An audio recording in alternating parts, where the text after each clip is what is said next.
मेरा आप लोगों के लिए ये है कि जब आप किसी को पसंद करें और वो आपको पसंद ना करे तो टेंशन नहीं लेनी है, तेजाब तो नहीं उठाना रहते।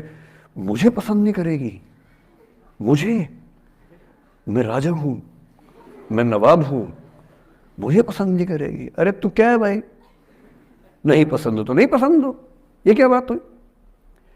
सबसे पहले अपने अंदर से लोकतांत्रिक बनिए, डेमोक्रेटिक बनिए। जैसे आपको हक है किसी व्यक्ति को पसंद करने का, उसको भी हक है किसी को पसंद या नापसंद करने का। यदि कोई ऐसा व्यक्ति जिसको आप पसंद नहीं करते वो आपको प्रपोज करे तो आप उसको मना ही तो करेंगे। बस मना इज्जत से कीजिए, किसी को बेआबरू करके मत भेजिए। ये नहीं कि अच्छा तुम शीशा देखा है कभी, रुको रुको आईना मेरी जेब में लो, ऐसे नहीं करना है। बड़े बेआबरू होकर तेरे कूचे से हम निकले, वो वाला भाव जो गालिब को आया था वो भाव नहीं आना चाहिए। अगर कोई आपको कभी प्रपोज करे, आप लोगों की उम्र है, ये सब चलता ही होगा आप लोगों के बीच में, मैं आपके टीचर से सामने बोल रहा हूँ लेकिन मैं ऐसा ही हूँ, मैं जानता हूँ कि आपकी उम्र में से होता होगा, सब जानते हैं तो होता ही होगा। कभी किसी से ये उम्मीद मत करना कि वो आपको पसंद करे ही करे। यदि कोई रिजेक्ट करे, बस हाँ रिजेक्शन थोड़ा प्यार से होना चाहिए, बदतमीजी से नहीं होना चाहिए।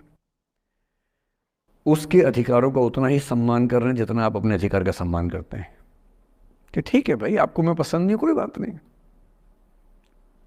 तू नहीं कोई और सही, कोई और नहीं कोई और सही, बहुत लंबी है जमी मिलेंगे लाख हंसी, इस जमाने में सनम तू अकेली तो नहीं। कितने लोग हैं दुनिया में, ऐसा क्या है। और मैंने बहुत प्यारे प्यारे बच्चों को देखा रोते बिलखते हुए कि मैंने उसको प्रपोज किया, उसने मुझे मना कर दिया। अंकल, छोटे छोटे बच्चे आजकल मुझे मुझे लव गुरु मानते हैं अपने आसपास, वो मेरे पास आके ऐसी ऐसी बातें बताते हैं बड़ी क्यूट तोतली आवाज़ में, मैंने उसको प्रपोज किया, उसने मुझे ऐसे ऐसे वाली आवाज़ में एकदम रोते बिलखते हुए। तो मैं बोलता हूँ बधाई हो बहुत बहुत तुम्हें, कॉन्ग्रेचुलेशन। मैंने अपनी ज़िंदगी में ऐसे 50 मामले देखे और 50 में से कम 49 मामले में जब कहीं दिल नहीं लगा, बाद में उससे बेहतर ही व्यक्ति मिला। अगर कभी ऐसा हो ना, मन ही मन में बधाई देना अपने आप को कि बच गया। हाँ बोल देता तो फंस जाती, हाँ बोल देते तो मर जाता।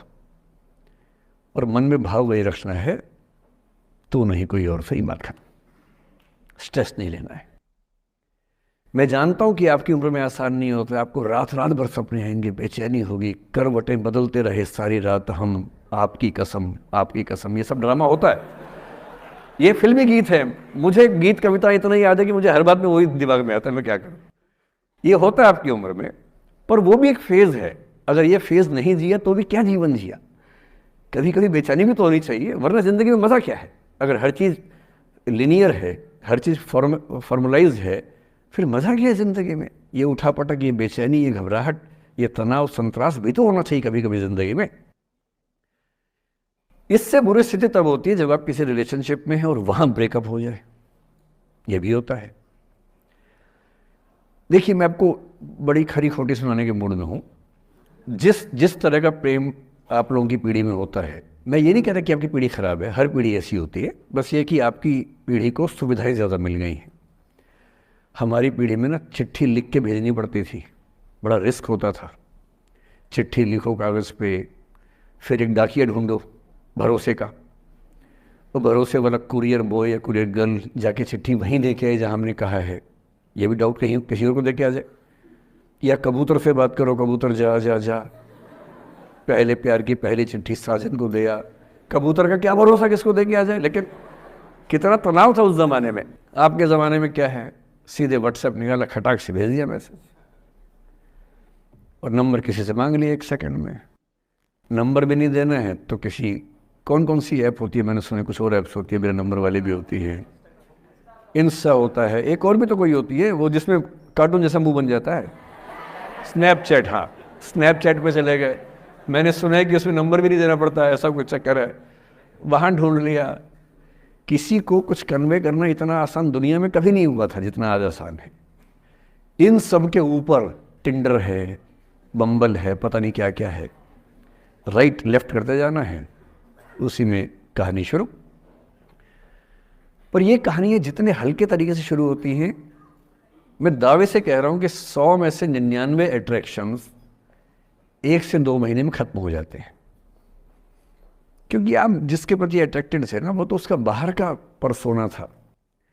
जहां परिचय गहरा होता है असलियत सामने आ जाती है, और जब असलियत सामने आती है झेलना बड़ा मुश्किल होता है। आपके सपने टूट जाते हैं। आप जिस छवि पे दीवाने हुए थे वो छवि तो सिर्फ छवि थी, वो तो इंसान नहीं था वैसा।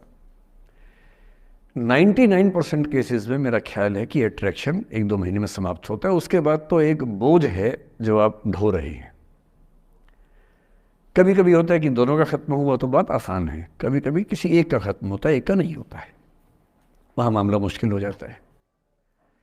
तो ऐसा हो सकता है आपके जीवन में कि दूसरा साथी आपका ये कहे कि भैया देखो, मैं तुम्हारे साथ कुछ महीने से हूं, पर मुझे अब अच्छा नहीं लग रहा, मैं ब्रेकअप करना चाहता हूं। मैं आपसे ये निवेदन करूंगा कि ये मान के मत चलना कि उसने आपको धोखा दिया है, क्योंकि बच्चे तुरंत उस मुद्रा में आते हैं, अच्छा अब मैं कुल्हाड़ी उठा लूंगी, अब मैं तेजाब उठा लूंगा, तूने मुझे धोखा दिया है, तूने मुझे चीट किया है, you are a cheat, you are a liar, you are a पता नहीं क्या क्या। पता इंग्लिश में गालियां बड़ी सुंदर देते हैं बच्चे। मैं ये कहना चाह रहा हूं कि इस बात की संभावना मान के चलिए कि हो सकता है कि आपके साथ 2 महीने रहने के बाद सच में उसको ये लग जाए कि आपके साथ ट्यूनिंग ठीक नहीं है, या आपको लग जाए कि आपकी ट्यूनिंग उस व्यक्ति के साथ ठीक नहीं है। और किसी मुर्दा को अपने पास पकड़ के रखना उसका मजा नहीं है। आप किसी को बांध तो लेंगे, पर जब उसका दिल आपके पास है ही नहीं, दिल विहीन लाश अपने पास टिका के रखना, एक मुर्दे को बांध के रखना, इससे बेहतर है जाने दो। बांधना नहीं, बांधते वो हैं जिनमें असुरक्षा बहुत ज्यादा होती है।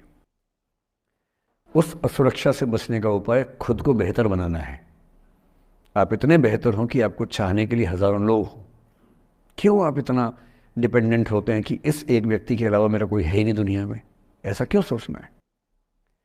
और ऐसे ही मामले में ये करना है वो अफसाना जिसे अंजाम तक लाना ना हो मुमकिन, उसे एक खूबसूरत मोड़ देकर छोड़ना अच्छा। और ये खूबसूरत मोड़ कैसे होगा?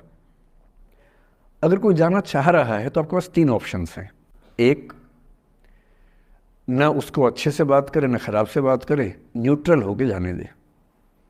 एक, उसको धमकी दे, बर्बाद कर दूंगा, छोड़ूंगा नहीं, तो निकल के देख घर से, तेरे एड्रेस पता करवा लूंगा, मेरे साथ 50 दोस्त हैं, मेरे सारे आवारा हैं, सारे बेरोजगार हैं, सारे कुंठित लोग हैं, सारे गुंडे मवाली हैं, उनका धंधा यही है, तेरे पीछे छोड़ दूंगा सबको। एक ही तरीका है। और तीसरा ये कि ठीक है यार, ऑल द बेस्ट, जा सिमरन जा, जी ले अपनी जिंदगी। अरे ठीक है, हो सकता है मैं तुझे ठीक नहीं लगा, कोई बात नहीं, लेकिन किसी से मिलो तो बढ़िया से मिलना, तेरी जिंदगी अच्छी हो।